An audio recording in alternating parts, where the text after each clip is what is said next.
এইখন একচুৱেল বিমান ন MI4 মোৰ এনেকুৱা লাগছে এই ট্ৰেকিংটো লাগে আপোনাৰ 30 মিনিটছ বা 1 ঘণ্টা Laurencios.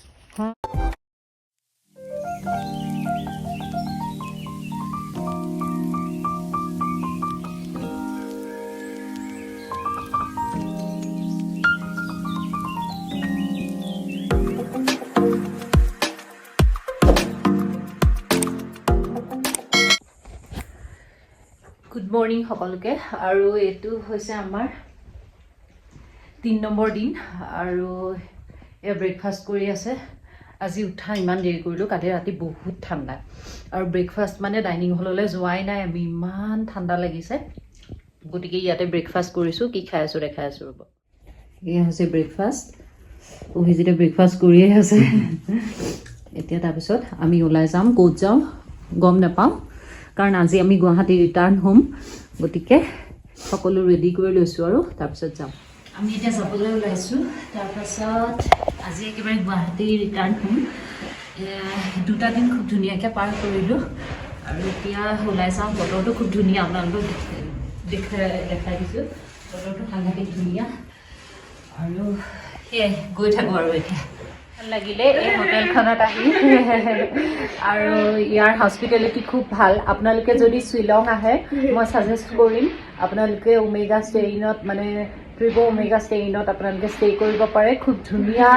2টা ৰাতি আমি কটালোঁ আৰু ইয়ৰ নেম প্লিজ শিল্পী মানে তেওঁৰ হস্পিটেলিটিটো খুব ভাল লগা মানে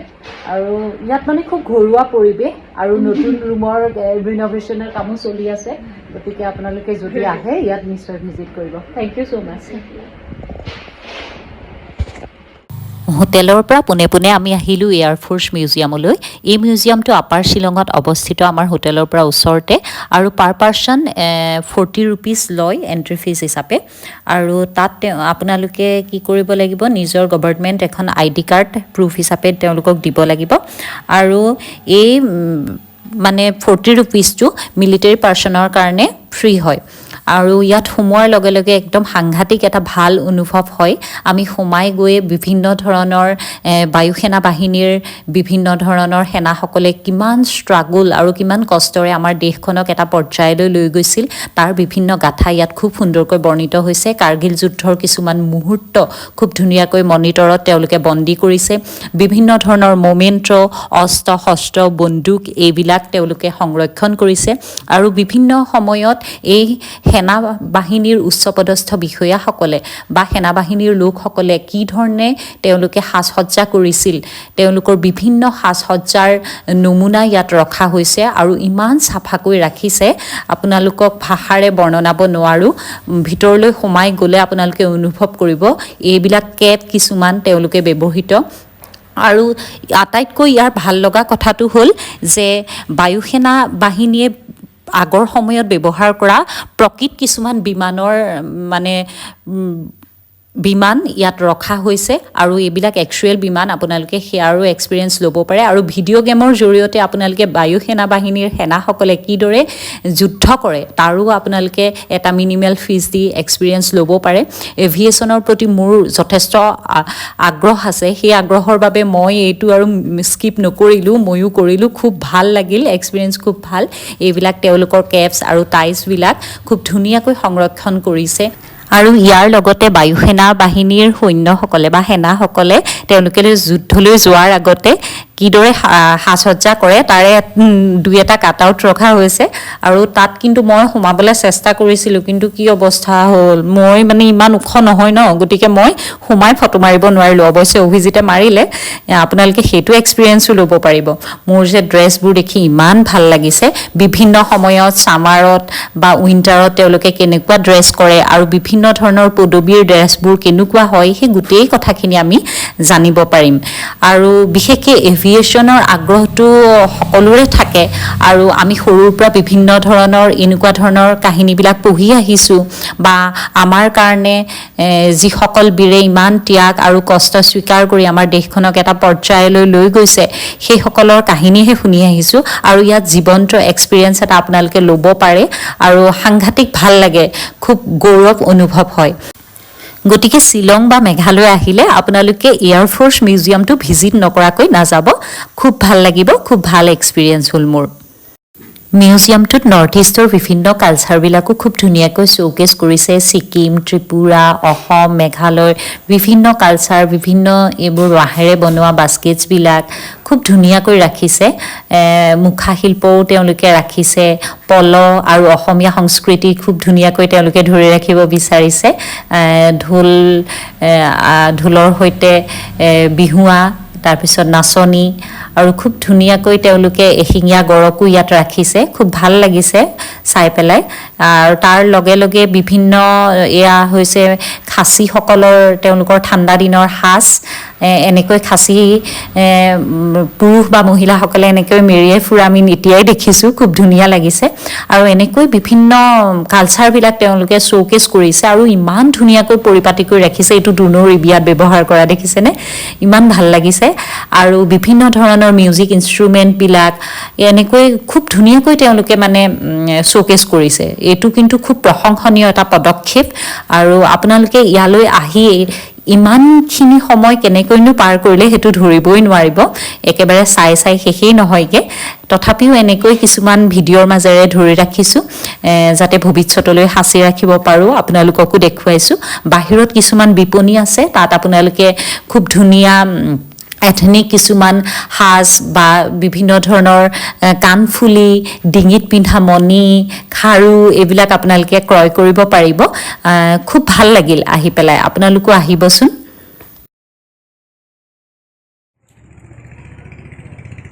এইখন একচুৱেল বিমান ন? MI4 1960 চনৰ পৰা এইখন ইউজ হৈছে।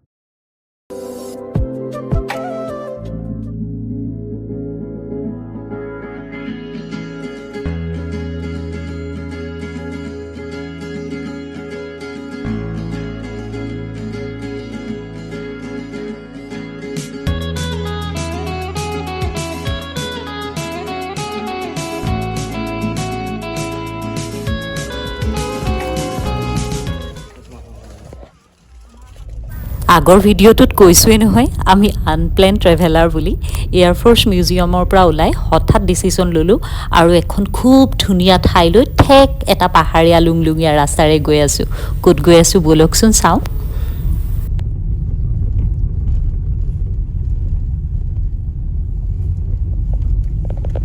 আমি এতিয়া আহি পালোহি বুল ষ্ট্ৰেক, তো গাড়ী ইয়াতে পাৰ্কিং কৰিছোঁ। এতিয়া আমি ইয়াতে ষ্ট্ৰিক ল'ম। অভিজিত ষ্ট্ৰিককেইটা হেৰি কৰাচোন।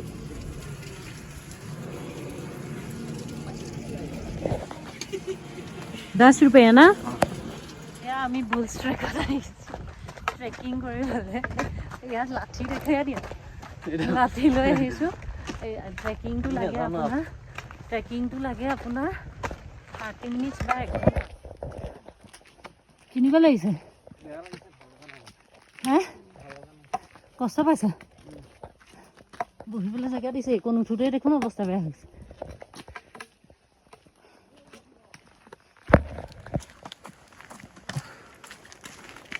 হাই গাইজ, আহি আছোঁ। 30 মিনিটছ বুলি কৈছে, কিমান টাইম লাগে নাজানো। Mini Switzerland.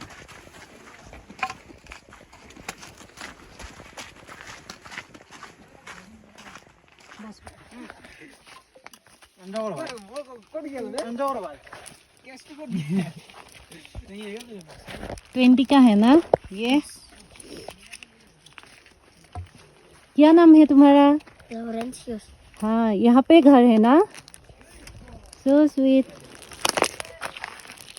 Bye. हाँ।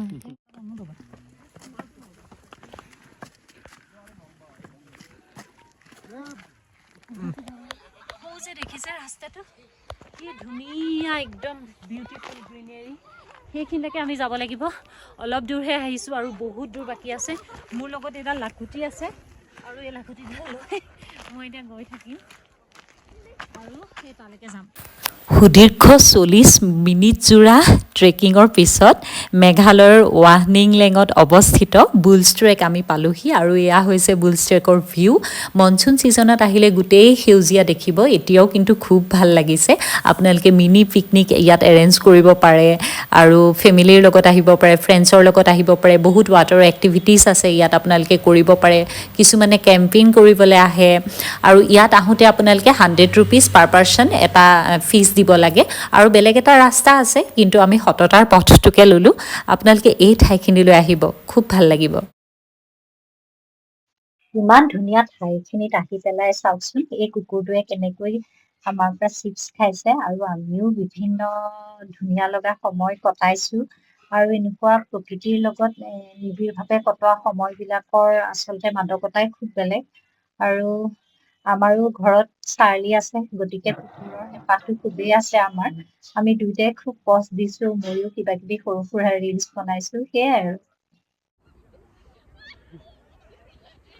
এতিয়া চিপছ খাম আৰু চাওক ইমান ধুনীয়া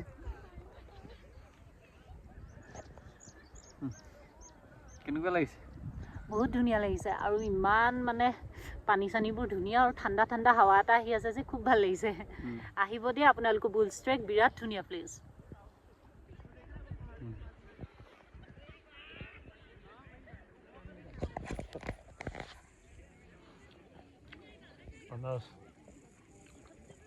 শ্বিলঙত আমি বহুত আনাৰস খাইছোঁ Every night in my dreams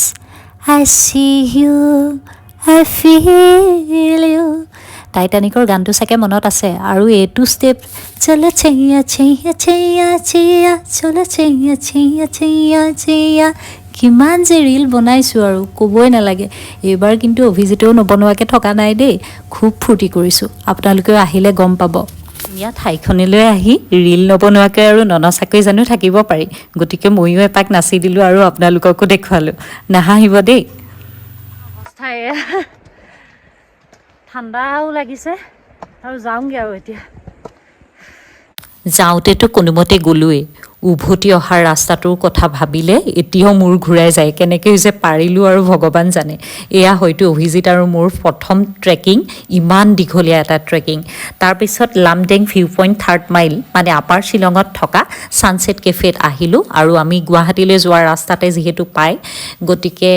আহি পেলাই ইয়াত আমি খোৱা বস্তু অৰ্ডাৰ দিলোঁ আৰু তেওঁলোকৰ যিটো এথনিক কুইজিন তাৰে কিবা কিবি অৰ্ডাৰ দিলোঁ আৰু কি অৰ্ডাৰ কৰিছোঁ আপোনালোকে দেখিছে মই বৰ বিশেষ স্পাইচি খাব নোৱাৰোঁ আৰু এওঁলোকৰ খাদ্যবোৰ বৰ বিশেষ স্পাইচি নহয়ো কিন্তু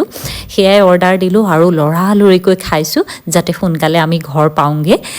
গতিকে এই ছানছেট কেফে আপোনালোকে ভিজিট কৰিব পাৰে আপাৰ শ্বিলঙত লামডেং ভিউ পইণ্টত অৱস্থিত খুব ধুনীয়া এখন কেফে আৰু ইয়াৰ এম্বিয়েঞ্চটো খুব ধুনীয়া আৰু ইয়াৰ যিটো ভিউ পইণ্ট বেলকনিৰ পৰা ভিউ পইণ্ট এটা আছে খুব ধুনীয়া আপোনালোকে ৰাস্তাৰ ভিউ ল'ব পাৰে আৰু হিলৰ ভিউ ল'ব পাৰে আমি যিহেতু ৰাতি আহিছিলোঁ সেইবাবে বৰ বিশেষ আৰু এনজয় কৰা নহ'ল অলপ সময় আমি তাত কটালোঁ আৰু আমাৰ যিহেতু ঘূৰি যোৱাৰ ৰাস্তাটো দীঘলীয়া আছিল গতিকে এনেকৈ কিছু সময় কটাই আমি উভতনি যাত্ৰা আৰম্ভ কৰিলোঁ আৰু এই মুহূৰ্তবোৰ সাঁচি ৰাখিছোঁ এইবাবেই যে ভৱিষ্যত সময়ত ইয়াক যাতে উলিয়াই চাই আমি আমাৰ ধুনীয়া সময়বোৰ ৰোমন্থন কৰিব পাৰোঁ আৰু ইয়াৰ পৰা যাতে আপোনালোকেও কিছু কিছু ইনফৰমেশ্যন পাব পাৰে যিসকল ভ্ৰমণবিলাসী লোক তেওঁলোকে এই ওচৰতে থকা ধুনীয়া ঠাইবোৰ ভ্ৰমণ কৰিব পাৰে আজিলৈ আহোঁ ধন্যবাদ